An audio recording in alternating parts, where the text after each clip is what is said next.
આજે ચૂંટણીના ફોર્મ પરત ખેંચવાનો છેલ્લો દિવસ હતો ત્યારે કામરેજ તાલુકા પંચાયત બેઠકો અને જિલ્લા પંચાયત બેઠકનું ચિત્ર સ્પષ્ટ થયું છે। સુરત જિલ્લામાં ચૂંટણી જંગ જામ્યો છે ત્યારે કામરેજ પંચાયત બેઠકો અને જિલ્લા પંચાયત બેઠકોનું ચિત્ર સ્પષ્ટ થયું છે।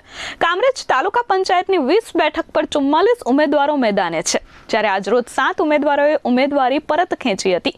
સુરત જિલ્લા પંચાયતની કામરેજ તાલુકાની 4 બેઠકો પર 11 ઉમેદવારોએ મેદાને છે, એક ઉમેદવારે ઉમેદવારી પરત ખેંચી છે। કામરેજ તાલુકા પંચાયતની સેવણી અને ડુંગરા પંચાયત બેઠક બિનહરીફ થઈ છે। આગામી 26 તારીખે યોજાનાર મતદાનમાં જનતા કોના પર કળશ ઢોળે તે જોવું રહ્યું। મારું નામ ડૉક્ટર મયુર ભીમાણી, નાયબ પશુપાલન નિયામક અને ચૂંટણી અધિકારી કામરેજ મતદાર વિભાગ।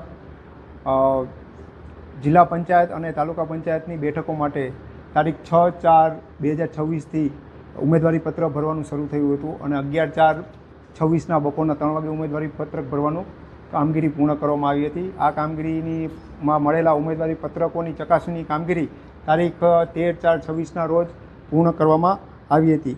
આ પ્રક્રિયાના અંતે જિલ્લા પંચાયતની કુલ 4 સીટ માટે 12 ઉમેદવારો પત્રકો માન્ય રહેલા હતા, જ્યારે તાલુકા પંચાયતની 20 સીટ માટે કુલ 51 ઉમેદવારી પત્રો માન્ય રાખવામાં આવેલા હતા।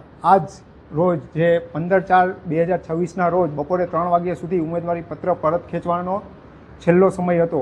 આ સમય મર્યાદા સુધીમાં જિલ્લા પંચાયતની 4 બેઠકમાંથી એક ઉમેદવારી પત્ર પરત ખેંચાયું છે। આમ હવે પછી તારીખ 26ના રોજ યોજાનારી ચૂંટણીમાં જિલ્લા પંચાયતની 4 બેઠક માટે 11 ઉમેદવારો દાવેદારી નોંધાવશે, જ્યારે તાલુકા પંચાયતની 20 સીટ માટે કુલ 44 ઉમેદવારો દાવેદારી નોંધાવશે।